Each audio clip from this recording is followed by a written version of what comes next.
Assalamualaikum warahmatullahi wabarakatuh. Pemirsa MTA TV dimanapun Anda berada, alhamdulillahirrabbilalamin. Puji syukur kita aturkan kehadirat Allah Subhanahu wa Ta'ala. Sore hari ini kita bertemu lagi di acara SAR, Search and Rescue. Dan pemirsa, Majelis Tafsir Al-Quran, kita tahu bahwa kegiatan-kegiatan kerelawanan, kebencanaan dimanapun, insya Allah akan senantiasa melibatkan para relawan. Dan utamanya yang dulu berembrio dari Satgas dan sekarang sudah ada SAR MTA. Itulah insya Allah yang mewarnai dakwah MTA. Selain juga ada banyak elemen lain yang juga senantiasa mendukung dakwah Islam di MTA ini. Dan pemirsa dimanapun Anda berada, sore hari ini kita akan bertemu dengan teman-teman dari SAR MTA. Ini terkait dengan diklat SAR yang insya Allah akan dilaksanakan pada bulan Desember nanti, namun sekarang ini sudah dibuka untuk pendaftarannya. Insya Allah mulai 1 Oktober hingga 30 November. Banyak waktu ini ya, lebih dari 1 bulan, bahkan 2 bulan untuk pendaftaran. Kita langsung sapa dengan ketuanya yang akan melaksanakan penyelenggaraan Diklat SAR ini nanti. Ada Mas Fatah Yasin selaku Ketua Panitia Diklat SAR MTA tahun 2022. Assalamualaikum warahmatullahi wabarakatuh, Mas. Waalaikumsalam warahmatullahi wabarakatuh. Bagaimana kabarnya? Alhamdulillah baik. Sehat? Alhamdulillah. Masih muda sekali. Tapi saya yakin karena kiprahnya di SAR ini pun sudah malang melintang dari bencana ke bencana. Tidak hanya bencana ke bencana, maksudnya dalam kegiatan-kegiatan sosial. Dan di sampingnya ada Mas Muhammad Abdul Malik. Ini selaku Sekretaris Diklat SAR MTA 2002. Assalamualaikum Mas. Waalaikumsalam warahmatullahi. Iya, ini sebaya. Beda 2 tahun. Beda 2 tahun. Iya. Tidak ada masalah ya. Ya, Mas Fatah Yasin, bisa disampaikan sebenarnya ini pelatihan periode keberapa atau yang keberapa kali? Untuk tahun ini kita yang ke-13. 13. Iya, 13. diklat yang ke-13. Sebenarnya waktu pertama kali dilakukan diklat itu tahun berapa? Tahun 2010. 2010. Iya. Mas Fatah belum gabung waktu itu? Belum. Masih SD. Masih SD? Iya. Iya, alhamdulillah. Tapi ini regenerasi yang sukses menurut saya, karena ini sudah ada generasi-generasi yang insya Allah akan lebih energik begitu karena masih muda-muda. Ya, kemudian untuk pendaftaran tadi apakah benar saya sampaikan tanggal 1 sampai 30 November? Iya, benar. Pendaftaran 1 Oktober, sampai 30 November ya. Dan nanti untuk materinya apa saja yang disampaikan? Untuk materi nanti kita ada 4 materi, yakni MFR atau P3K, lalu ada Jungle Rescue, lalu Vertical Rescue dan Water Rescue. Ya. Dan saat ini sudah ada berapa Mas Malik yang sudah mulai mendaftar? Untuk mulai mendaftar ini kisaran sudah ada ya? Ya, sudah ada. Tapi belum banyak juga. Iya, karena ini juga baru 1 bulan belum ada gitu ya, belum ada 1 bulan. Dan ini internal ya, yang dilatih hanya warga MTA saja. Dari warga MTA, tapi rencana nanti juga ada tambahan dari biasanya dari santri Binbas. Ya, atau SAR Aturot begitu biasanya. Ya. Sudah ada kabar dari sana akan juga bergabung nantinya? Untuk kabar pastinya belum, tapi tetap kita juga mempersiapkan apabila dari pihak Binbas nanti juga ikut serta dalam diklat gitu. Ya. Baik, kemudian kembali ke Mas Fatah. Mas Fatah mungkin bisa disampaikan apa sih sebenarnya syarat-syarat menjadi seorang yang akan ikut di pelatihan ini? Untuk syarat-syarat Oh boleh, boleh. Lupa. Nggak masalah. Untuk syaratnya yang pertama itu warga aktif pengajian Ya. Majelis Tafsir Al-Quran, lalu usia maksimal 40 tahun, dan ini khusus putra, Ya, ya, ya. sehat jasmani dan rohani, juga membawa surat keterangan sehat sama surat keterangan dari cabang. Berarti dari dokter ya kalau keterangan sehat ya? Dari dokter atau puskesmas, Vaskes. Ya, ya. Tadi maksimal 40 tahun ya? tahun. Ini sudah terlihat, tertayangkan di TV Anda. Pendaftaran mulai 1 Oktober hingga 30 November, sementara pelaksanaannya mulai 12 hingga 17 Desember. Syaratnya adalah warga aktif pengajian MTA, kemudian maksimal umur adalah 40 tahun, hanya khusus putra, sehat jasmani rohani, kemudian keterangan sehat dari Vaskes, kemudian rekomendasi dari cabang, dan biaya registrasi 600.000 ya? Iya. Ya, 600.000. Dan itu berarti berapa hari ya? Dari 12, 6 hari? 6 hari. 6 hari. Dimulai hari Senin sampai hari Sabtu. Kalau waktunya itu dari jam berapa sampai jam berapa pelatihan sehari-harinya, setiap harinya? Sehari. Kalau mulai pelatihan sehari itu mulai dari pukul 7 kita sarapan dulu, terus nanti berakhir sampai dengan jam 10 malam. Gitu. Ya, Nah, ya, setelah itu istirahat. Jadi hari Senin awal itu materi kering dulu, materi MFR, Medical First Responder itu dulu. Terus juga sekalian untuk prakteknya hari Senin itu kita fokus di situ. Terus nanti hari Selasa kita mulai materi jungle. Itu sampai dari pagi sampai dengan siang. Terus sore nanti kita geser, rencana kita geser nanti praktek langsung. Jadi materi kering terus kita praktekkan. Nanti rencana untuk prakteknya dari Selasa sore sampai dengan Rabu. Terus nanti Rabu sore kita bergeser lagi untuk materi water dan vertikal begitu. Dan setelahnya Sabtu kita penutupan. Ya. Di tahun-tahun yang lalu kalau tidak salah sepertinya ada juga peserta yang lebih dari 40 tahun. Ya, ada. Yang terakhir itu kisaran umur 50-an. Dari kalau nggak salah dari Jakarta Raya mungkin. Iya, iya, iya. Mengapa ini dibatasi sampai 40 tahun? Ya, dilihat juga karena usia produktif atau dari setiap orang itu kan ya kita nilai 40 tahun dulu. Ya, dikarenakan juga di dunia SAR atau relawan kan juga membutuhkan fisik yang pastinya untuk menunjang kegiatan. Maka dari itu kita buat persyaratan 40 tahun maksimal. Pun halnya itu juga tidak menutup kemungkinan untuk di luar daerah Solo Raya atau katakanlah di mana daerah itu belum ada tim SAR-nya tapi yang berminat itu lebih dari 40 itu mungkin masih menjadi toleransi bagi kita. Ya, karena itu prioritas ya. Karena juga salah satu dakwah kita di situ. Maka dari itu untuk satu dulu mungkin nanti bisa narik atau memberikan motivasi kepada yang muda-muda di daerahnya setempat seperti itu. Ya. Meskipun ketika saat ini anggota SAR itu ada yang berusia lebih dari 40 ya. Dan masih aktif. Masih aktif ya. Dan selama ini dalam penyelenggaraan tersebut apa yang senantiasa menjadi atau bisa memotivasi agar peserta itu ikut begitu, karena ini mungkin bagian yang gampang-gampang susah menurut saya. Ya mungkin itu sebenarnya kalau yang memotivasi itu tetap utamanya dari pribadi masing-masing seperti itu. Karena kalau tidak ada dorongan dari pribadi masing-masing itu juga pasti berat. Terlebih yang sudah berkeluarga, yang sudah memiliki istri atau anak dan memiliki tanggungan pastinya. Nah pasti beratnya di situ. Maka dari itu tetap kita juga memprioritaskan yang memang bertekad dari dirinya sendiri begitu. Dan apabila juga kalau kan persyaratan tadi warga ngaji. Terlebih kan kalau warga ngaji sudah paham juga ilmu yang disampaikan oleh guru-guru daerah, mungkin tetap di situ nanti tetap ada giroh tersendirinya dari pribadi masing-masing seperti itu. Ya. Dan pada Mas Fatah, kalau nanti instruktur-instruktur yang ada di Diklat ini siapa saja?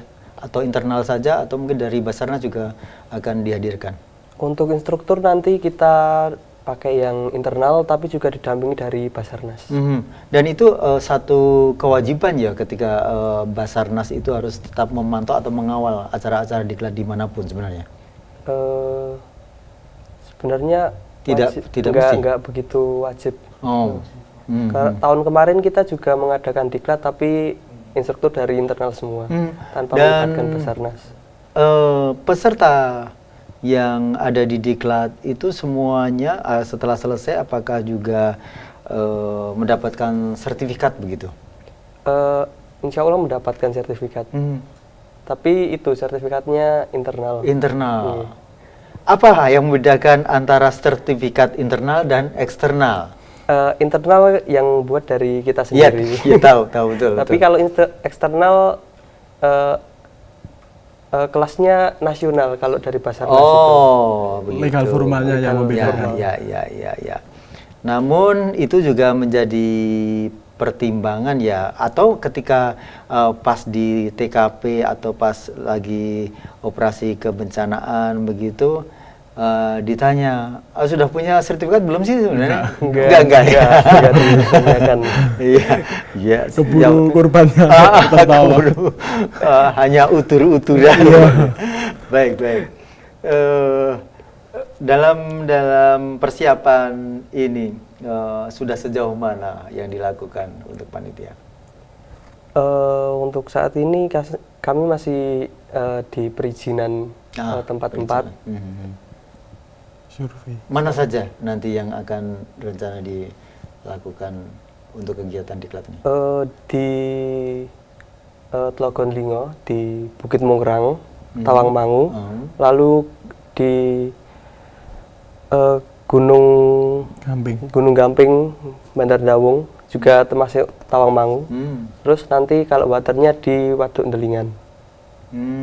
Di wilayah Karanganyar semua. Dan nanti tempat atau penyelenggaraannya ada di Pondok. Di Pondok MTA ya. MTA Mojokedang. Alhamdulillah. Dan sekarang ini bagi pemirsa dimanapun Anda berada, Anda yang merasa menjadi warga MTA dan di sini memerlukan giroh Anda yang di tempatnya atau di wilayah Anda belum ada SAR, ini sesuatu yang menantang, sekaligus di sana ada banyak motivasi, utamanya apabila kita sebagai warga ngaji pasti khairunas anfa'uhum linnas ya. Dan Mas Malik bisa juga disampaikan sebenarnya nanti ketika mohon maaf 600.000 itu makan sudah 3 kali sehari misalnya itu full, atau mungkin dapat seragam atau kaos begitu ya. Untuk nanti fasilitas dari kami 600.000 itu yang utamanya untuk konsumsi. 1 hari 3 kali yang pastinya itu. Terus yang kedua buku modul atau panduan, buku materi. Terus yang selanjutnya yaitu seragam, nanti insya Allah dapat 2.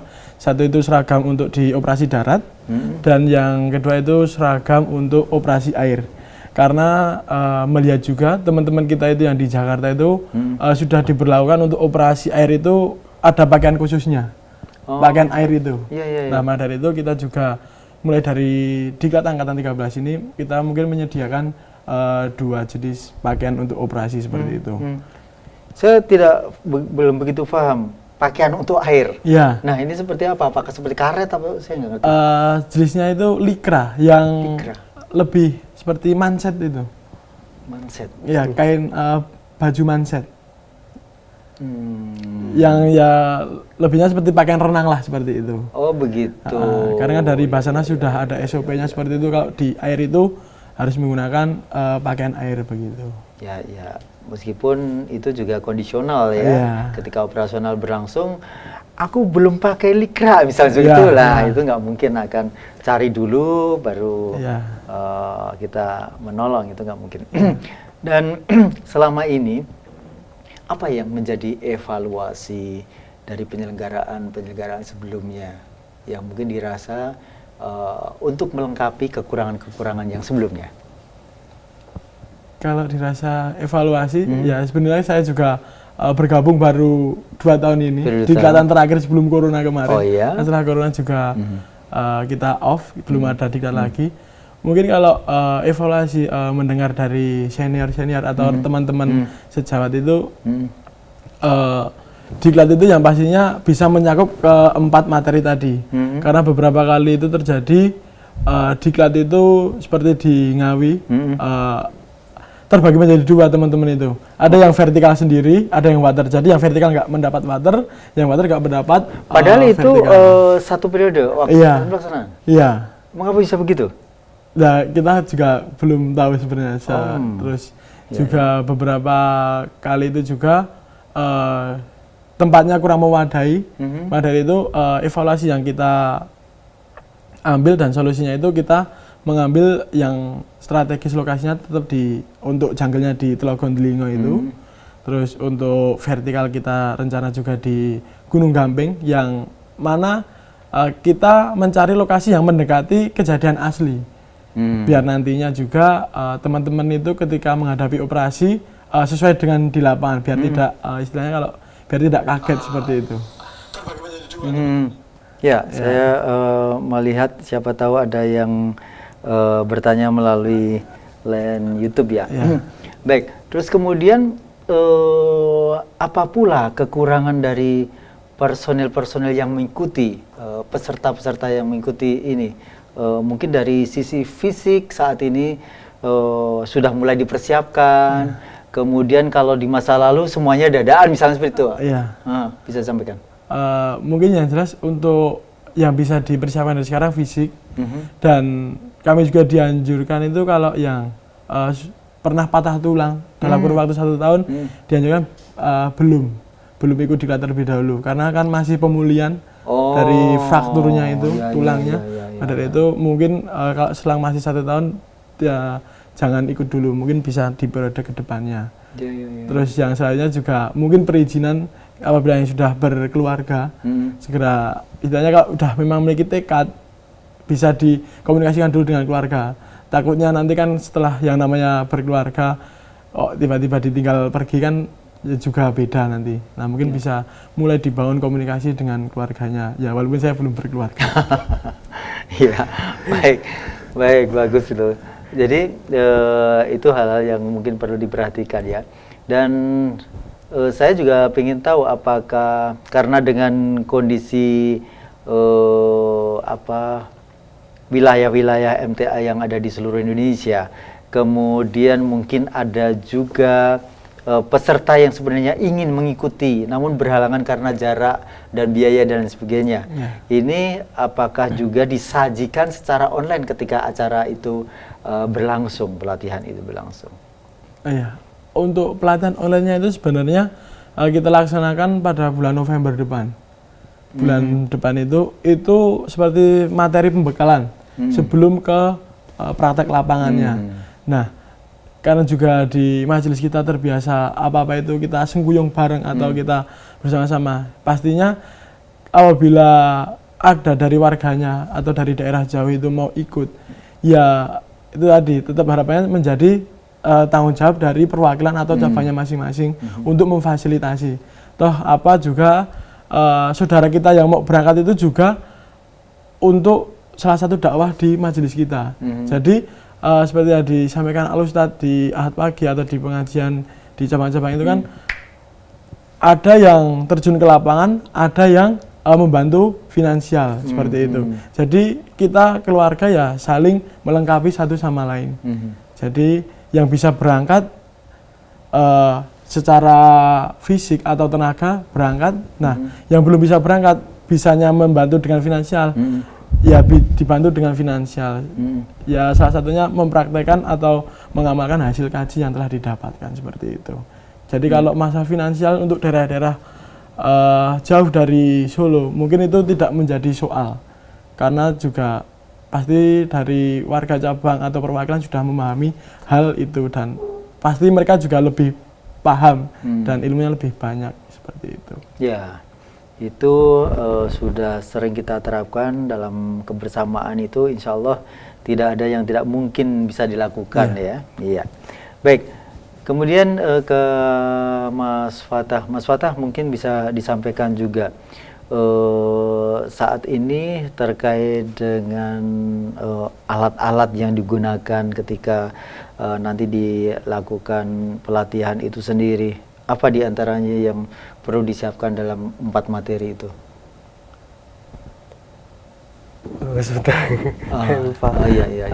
Untuk alat-alat karena motor rescue biasanya LCR agak gitu banyak, dan sebagainya. Agak banyak ya. agak banyak. Untuk alat. Kalau alat nanti untuk praktek disediakan sama panitia. Kalau untuk yang alat-alat pribadi itu ada sleeping bag, terus ada matras. Harus punya. Itu wajib harus bawa. Oh, Tapi boleh pinjam, boleh nyewa. Itu bisa. Sleeping bag ini kan digunakan untuk tidur. Apalagi sana dingin ya. Dingin. Kan. Ketika mungkin mohon maaf, misalnya ada peserta yang ternyata tahan dingin misalnya gitu. Apakah boleh tidak pakai sleeping bag misalnya? Ya, itu tidak boleh. Tidak boleh ya. Ya, Itu tidak bagian boleh. dari mungkin tata cara penggunaan sleeping bag sendiri juga akan disampaikan di situ ya. Di antaranya itu sleeping bag, kemudian apa lagi? Terus ada matras, Matras. Ya. tas itu tas carrier minimal 60 liter. Iya. 60 liter, terus ada kompor, nesting. Per orang harus bawa kompor? Per orang harus bawa. Oh. Karena itu alat pribadi. Iya. Lalu ada yang penting obat-obatan pribadi, baju ganti, senter, headlamp, terus ada itu sepatu, mantol ponco atau mantol Batman, terus apa lagi? Iya itu alat makan. Alat makan. Iya. Piring, sendok itu terus dibawa. Gelas. Iya. Oh, saya kurang begitu tahu ini. Sementara per orang bawa kompor sendiri. Iya. Ini gunanya seperti apa? Itu nanti kita praktekkan ketika nanti kita jungle. Jungle rescue kan pada hari itu nanti panitia tidak menyediakan makan. Nah itu kan kita ada materi namanya survival, bertahan hidup. Ya. Nah itu nanti dari teman-teman kita ya istilah di kita itu kita lepas di hutan, kita kasih tempat mereka biar survival di hutan seperti itu. Karena juga nanti kan ketika nantinya di lapangan ketika operasi kita kan juga tidak tahu kondisi yang di lapangan itu seperti apa. Maka dari itu kita mencari hal terburuk ketika nanti terjadi. Apabila sudah terdidik di diklat itu pastinya juga sudah ada bekal nantinya ketika kita mengimplementasikan di kehidupan sehari-hari ketika operasi maksudnya gitu. Itu sekalian gasnya apa enggak? Sekalian gas. Ya, berarti nanti ketika diklat itu berjalan atau berlangsung, berarti per orang itu membawa tadi ya kompor dan gas itu tadi. Iya. Dan terlebih juga untuk peralatan yang sudah biasa terjadi di kita itu, pastinya itu setiap peserta sebelum ikut diklat itu pasti juga ada forum atau pertemuan dengan tim SAR yang sudah ikut. Sebelumnya kan dikasih pembekalan atau ditanya alat-alat yang kurang apa, kan yang dulunya sudah ikut diklat pasti kan sudah memiliki alat. Nah mungkin dari teman-temannya itu bisa memberikan atau meminjamkan alat yang dibutuhkan seperti itu. Jadi tetap komunikasi itu tetap dibangun. Jadi kita tidak hanya mempersiapkan konsepan acara saja, tapi juga kita menyiapkan teman-teman yang sudah ikut SAR itu juga mengawal atau mendampingi teman-teman yang mau ikut.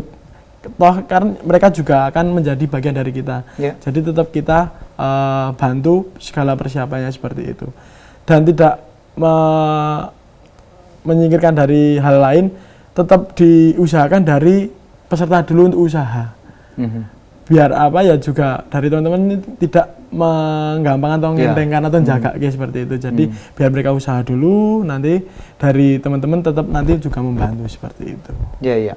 Bagaimana dengan cabang atau daerah tertentu di wilayah atau pengajian majelis tafsir Al-Quran di daerah-daerah itu yang baru akan mengirimkan satu orang. Bagaimana dia mendapatkan bimbingan? Nah, di pamflet kita tadi kan sudah tertera untuk kontak personnya. Ada saya dan Mas Fatah.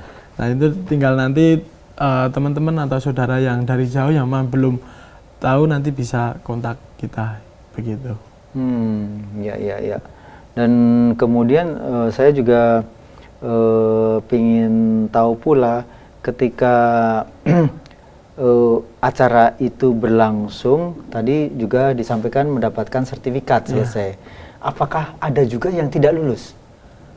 Kalau tidak lulus itu kemungkinan ada dikarenakan mungkin tidak bisa menyelesaikan keseluruhan dari urutan atau serangkaian acara seperti itu. Misalnya 6 hari dia hanya tak ambil 5 hari ya, gitu. Seperti itu. Tapi prakteknya itu juga semuanya lulus. Karena juga nggak sesulit atau nggak seberat yang dibayangkan dari teman-teman seperti itu sebenarnya. Jadi tetap insya Allah apabila persiapan sudah disiapkan secara matang seperti fisik, itu insya Allah tetap nanti bisa menyelesaikan seperti itu. Ya. Kemudian antisipasi, karena ini juga sudah jelang atau kita sudah tahu bahwa sekarang musim hujan sudah mulai turun sering sekali, bahkan di beberapa tempat wilayah di Indonesia ini banjir begitu. Antisipasi untuk kegiatan itu sendiri? Kita yang pastinya dari setiap pertemuan juga teman-teman koordinasi, kita juga tetap arahan dari Pak Ali Akbar untuk mempersiapkan plan B. Jadi untuk plan A kita itu tadi di Indelingo, di Gunung Gamping, di Indelingan. Nah, plan B-nya itu untuk jungle penggantinya itu kemungkinan yang mendekati itu seperti di Batu Seribu. Kalau untuk vertikal dibantu di Gunung Gamping itu kita belum menemukan plan B-nya. Tetap ketika hujan kan vertikal tidak bisa dimainkan. Tetap kita mencari station nanti yang indoor. Ketika hujan kita tetap bisa bermain. Terus untuk waternya kita kan di Delingan, apabila nanti ya semoga aja tetap kan kalau waduk itu kita cuma bisa lihat aja. Airnya penuh tetap bisa kita gunakan. Nah ketika debit airnya berkurang tetap nanti plan B kita ya larinya kita ke Gajah Mungkur. Berapa seluruh jumlah panitia? Untuk keseluruhan panitia nanti kita 30. 30? Iya. Ini plan C mungkin. Iya. Karena ini kondisinya cuacanya seperti ini. Ketika terjadi wilayah tertentu yang perlu di backup oleh SAR yang ada, begitu. Bagaimana agar bisa support di wilayah kebencanaan yang lain, karena semuanya mungkin banyak tersedot di kepanitiaan itu. Ya, dulu tahun 2000 berapa itu ketika longsor di Ponorogo, itu kan juga barengi adanya kita diklat. Nah itu teman-teman yang dikirim itu yang memang tidak full di kepanitiaan, jadi bisa kita dorong atau kita perbantukan di lokasi kebencanaan. Dan kita juga melihat tim SAR kita itu kalau seluruh raya itu juga lebih dari 200. Kalau kita ambil 30 kan masih 170-an. Nah, tetap kemungkinan tetap masih ada untuk personil yang bisa kita perbantukan di lokasi kebencanaan seperti itu. Iya. Baik. Oh ya, ada titipan pertanyaan nih terakhir ya ini ya. Bagaimana kalau saya tidak bisa berenang dari Nugroho di Solo, ini bagaimana, bisa ikut nggak kira-kira? Tetap bisa ikut. Tetap bisa ikut ya.